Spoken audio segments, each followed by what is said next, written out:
Olá, bem-vindos a esta nossa análise.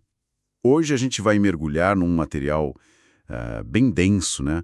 Uma palestra que explora amor, sexualidade, responsabilidade, tudo isso por uma lente bem específica, da filosofia, da teologia de João Paulo II, principalmente da obra Amor e Responsabilidade. A nossa ideia aqui é tentar desvendar os argumentos principais, sabe? O que essa visão quer dizer com amar de verdade. E por que essa insistência na diferença entre amar e usar alguém? Qual seria o propósito mais fundo da sexualidade humana para essa linha de pensamento? Uma coisa que chama a atenção logo de cara, e é forte, é que o oposto do amor não seria o ódio, Não mesmo. seria o uso. Vamos explorar isso. Para começar, a fonte parte de um mandamento bem conhecido. Amai-vos uns aos outros como eu vos amei. Só que parece que tem um pré-requisito aí, né? Exato. O argumento é esse. A gente não pode dar o que não tem. Jesus fala, como o Pai me amou, assim eu vos amei. E a leitura que a fonte faz é, para conseguir amar assim, nesse nível, primeiro a gente precisa receber. Receber o amor de Deus. A imagem usada é a de um cálice, sabe? Aberto ali aos pés da cruz, recebendo. Sem essa recepção, tentar amar os outros seria, bom, impossível. E é essa dinâmica de receber e aí sim transbordar que levaria a tal alegria completa. Entendi. Essa ideia de precisar primeiro ser preenchido para depois poder dar faz sentido. E aí vem aquela outra afirmação, né? Sobre o oposto do amor não ser o ódio. Como que a fonte desenvolve isso? Sim, a palestra bate bastante nessa tecla, principalmente quando fala de relacionamento afetivo sexual. Diz que o verdadeiro oposto do amor é o uso. Usar a outra pessoa, tratar como um meio para um fim, né? Geralmente o prazer. Para ilustrar, o palestrante até conta uma história pessoal, bem dolorosa. Aos 14 anos, ele se sentiu usado por uma garota que, segundo ele, só queria uma história para contar depois. Nossa, E essa experiência o marcou, fez ele endurecer, sabe? E aí ele decidiu jogar o mesmo jogo, passar a usar as outras pessoas também. É um ponto de partida bem forte para a discussão. pesado. Uma experiência pessoal para ilustrar um ponto filosófico.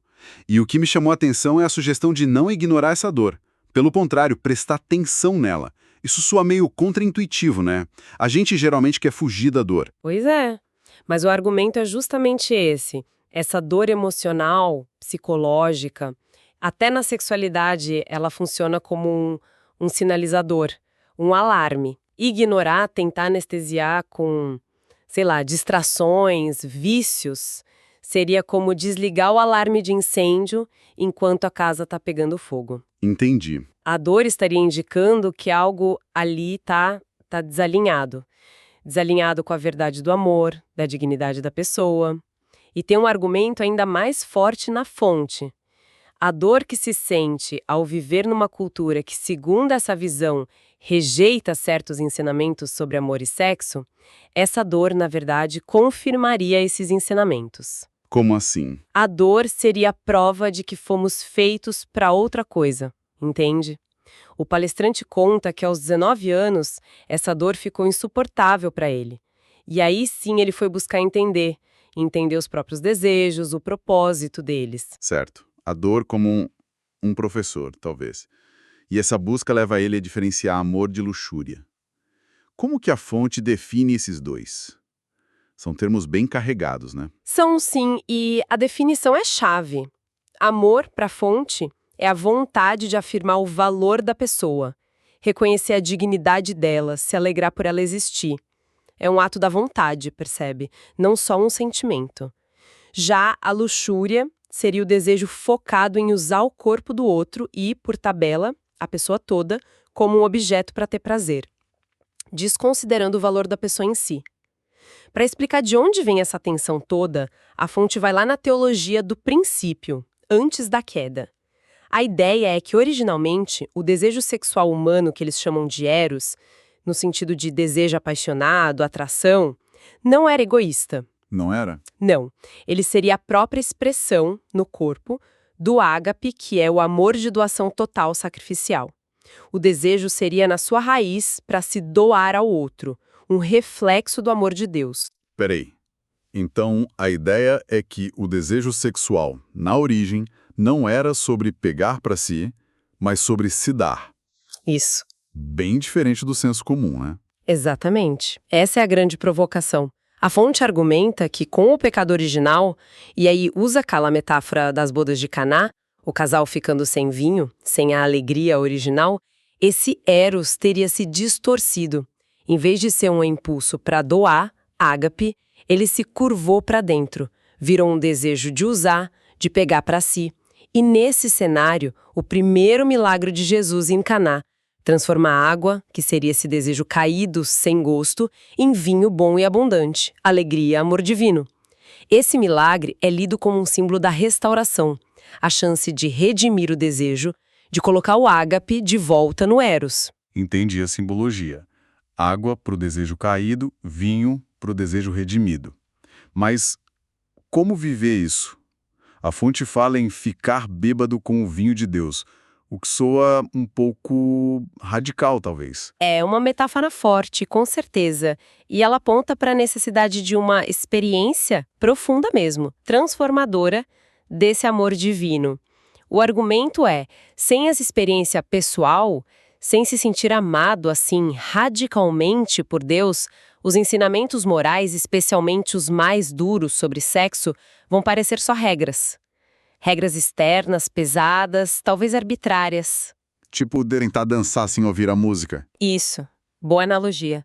Seria como tentar seguir a coreografia sem nunca ter ouvido a melodia. Com essa embriaguez divina, essa imersão no amor de Deus, a moralidade sexual começaria a ser sentida de dentro para fora. A fonte usa a analogia da dança. Você ouve a música, experimenta o amor divino e aí, naturalmente, sente o desejo de dançar no ritmo certo. Você percebe quando está fora de compasso, não porque alguém apontou o dedo, mas por uma sensibilidade interna que nasce dessa conexão. As regras morais virariam a partitura, que ajuda a dançar bem a música do amor. Ok. A analogia da música e da dança ajuda a visualizar. E a fonte também insiste bastante na diferença entre nós humanos e os animais, né? Rejeita aquela ideia de que somos só mais um bicho. Sim, essa crítica aparece bastante. A ideia de sermos apenas mamíferos avançados é vista como muito redutora, perigosa até. O argumento é que toda essa conversa sobre moral só faz sentido porque somos pessoas, seres com autoconsciência, liberdade, capacidade de amar responsavelmente. E não só animais agindo por instinto. Os animais não têm dilema moral, né? Exato. Eles seguem a natureza deles, não sentem vergonha. Já nós, humanos, muitas vezes sentimos vergonha, culpa, um desconforto com certos comportamentos sexuais. Para a fonte, essa vergonha não é só cultural. Ela aponta para uma consciência de que fomos feitos para algo mais elevado do que só usar o outro. A crise hoje seria, em parte, uma crise de visão. A gente olha para as pessoas, mas não vê de verdade a dignidade delas. E isso liga com aquela pergunta que fizeram para as mulheres na palestra. Preferem ser olhadas ou vistas? Acho que resume bem essa crise de visão. Precisamente, é um ponto central. Olhar, look, nesse contexto, significa focar no externo, no corpo como objeto de possível uso ou prazer, de forma superficial. A crítica à cultura da cirurgia plástica exagerada entra aí como sintoma disso. Agora, ver, isso implicaria reconhecer a pessoa inteira, a beleza interior, o mistério, a dignidade que é única, insubstituível. A fonte até lembra a origem da palavra pessoa, do grego prosopon, tem a ver com o rosto, com o encontro face a face, com reconhecer um quem, um ser único. Diferente de uma coisa. Exato. Coisas são úteis, substituíveis, pessoas não. Cada uma é um universo. O palestrante até usa o exemplo de alguém da plateia, Maria Beatriz, para dizer: ela é única, insubstituível no mundo. Ser tratado como coisa, como objeto, dói demais porque ataca a nossa raiz.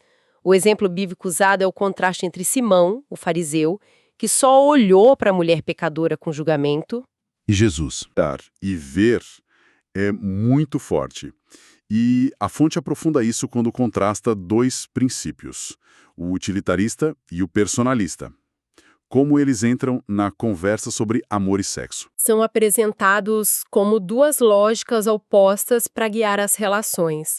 O princípio utilitarista, na leitura da fonte, busca maximizar o prazer e minimizar a dor. Nesse cálculo, às vezes, uma pessoa pode acabar sendo tratada como um meio para um fim maior, geralmente, o prazer ou a conveniência de alguém, o prazer vira o valor máximo. Já o princípio personalista, que a fonte liga muito a João Paulo II, diz o contrário. A pessoa humana tem um valor em si mesma, intransponível. Ela nunca pode ser usada como mero meio para um fim, nem mesmo para o prazer. A dignidade da pessoa é o valor supremo, tem que ser protegida a todo custo. E a pergunta-chave que a fonte joga é: o que vale mais, o prazer ou a pessoa? Para essa visão, o amor verdadeiro exige a disposição de sacrificar o próprio prazer imediato pelo bem, pela dignidade do outro. Isso seria um reflexo do amor de Cristo na cruz, né, que colocou a pessoa, nós, acima do próprio conforto. Então, se a pessoa vir antes do prazer, a sexualidade não pode ser vista só como um instinto para satisfazer. Aquela coisa de coçar uma coceira, como você falou antes. De jeito nenhum, segundo essa perspectiva. Tratar o desejo sexual só como uma coceira biológica, que precisa ser coçada, leva direto para o uso mútuo. Reduz o outro ao instrumento. A visão da fonte é bem mais ampla. E eu diria mais exigente. O impulso sexual não é algo isolado.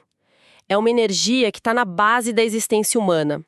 Um vetor de aspiração, uma força que impulsiona para o crescimento. Quando integrado no amor-doação, se o desejo é vivido só como instinto animal, ele rebaixa. Se é vivido como um chamado ao amor, à comunhão de pessoas, ele eleva. É nesse ponto que a fonte critica duramente a pornografia. Diz que ela é tipo um treinamento intensivo para o coração e para a mente verem e tratarem pessoas como objetos, fragmentados, descartáveis. O exato oposto do amor que vê a pessoa inteira. Treinamento para o uso. Faz sentido dentro dessa lógica. E a solução, insiste a fonte, não está em mais regras externas ou repressão pura e simples. Está numa conversão mesmo, do coração. Purificar o olhar, o desejo. Entendi a crítica. E qual seria, então, o propósito final disso tudo? Se a sexualidade não é só para prazer, nem só para procriar, para onde ela aponta, segundo esse material? Olha, a fonte argumenta que a união sexual homem e mulher, o tornar-se uma só carne da Bíblia, tem um significado que vai além do casal. É vista como um ícone, um símbolo sacramental poderoso, uma chave para entender o plano maior de Deus para a humanidade. A união final, íntima, eterna, entre o divino e o humano. Na linguagem teológica, chamam isso de núpcias do Cordeiro. O casamento cósmico entre Cristo, o noivo, e a Igreja, a noiva, que representa a humanidade redimida. Uau! E essa união final seria antecipada aqui na Terra de um jeito especial, na Eucaristia, na comunhão, e também na união do casal, quando vivida como doação mútua. Para deixar isso mais concreto, o palestrante conta uma história bem pessoal e tocante do sogro dele. O sogro teria entendido de verdade o sentido daquelas palavras da missa: "Este é o meu corpo entregue por vós", só no dia seguinte à consumação do casamento dele. Ele conectou a entrega total à esposa com a entrega de Cristo na Eucaristia. Que forte essa conexão. Muito. E a crítica que sai daí é: o mundo moderno não estaria supervalorizando o sexo. Pelo contrário, estaria banalizando demais, tratando como um mero entretenimento, esvaziando o significado profundo, quase sagrado que ele teria. Essa ligação entre o humano e o divino pela união do casal é um ponto alto mesmo dessa teologia.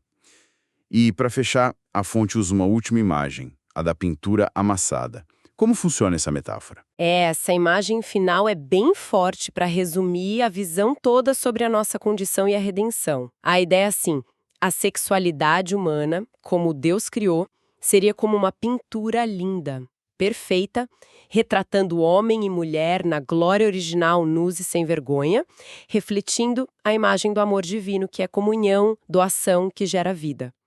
Aí vem o pecado original, ou o inimigo, como a fonte chama. E ele pega essa obra de arte e amassa violentamente, distorce tudo. O resultado é essa visão fragmentada, egoísta, focada no uso, muitas vezes pornográfica, que a gente vê por aí, na cultura. A pintura original ainda está lá, mas está deformada, quase irreconhecível. E quais seriam as reações erradas a essa pintura amassada? A fonte aponta duas bem comuns, mas que seriam erradas. A primeira é idolatrar a versão amassada. Tentar tirar dela a satisfação, o sentido que só a original daria. Aí a pessoa se frustra e acaba odiando a própria sexualidade. A segunda reação errada é jogar a pintura fora. Adotar uma postura puritana, sabe? Rejeitar a sexualidade como se fosse algo sujo, mal, tentar viver como se ela não existisse ou fosse só um mal necessário. A solução que a fonte propõe dentro dessa fé cristã não é nenhuma dessas duas. É pegar a pintura amassada da nossa própria vida, da nossa experiência, com todas as dores, as feridas, as memórias confusas, os desejos distorcidos e entregar. Entregar com confiança para Cristo. A fé aí é que ele tem o poder e o desejo de desamassar essa pintura, restaurar com cuidado a beleza, a verdade original. Um processo de cura, então. Exatamente. Um processo que exige coragem, né? De trazer à luz o que está escondido, ferido, expor isso à misericórdia divina que a fonte define pela origem da palavra como um coração, cor, que se inclina sobre a miséria, mísera, do outro. É um convite a não ter medo dessa jornada interior, de restauração, de redescobrir quem a gente realmente é, aos olhos de Deus. Então, para resumir um pouco essa nossa exploração, a gente sai daqui com a visão do amor que não é algo que a gente fabrica, mas um dom divino para ser recebido e aí sim transbordado. Um contraste bem forte entre esse amor que se doa e o uso do outro, focado no prazer para si. A ideia central é que a dignidade da pessoa é, insubstituível.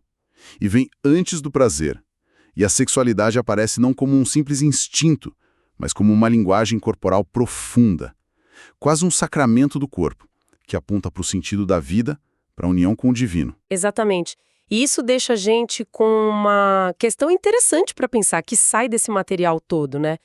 Se a sexualidade, para essa visão, é tão carregada de símbolo, funciona como uma chave para entender dignidade, doação, até o transcendente, será que outras áreas da nossa vida, talvez aquelas que a gente acha comuns, banais até, também não estariam cheias de significados mais profundos, esperando para serem vistas, em vez de só olhadas? Boa pergunta. Como que a gente pode cultivar essa capacidade de ir além da superfície? De perceber o mistério, a dignidade não só nos grandes temas, mas no dia a dia mesmo, nas pessoas, nas situações que a gente encontra. Uma reflexão para a gente continuar sem dúvida. Obrigado por nos acompanhar nesta análise detalhada.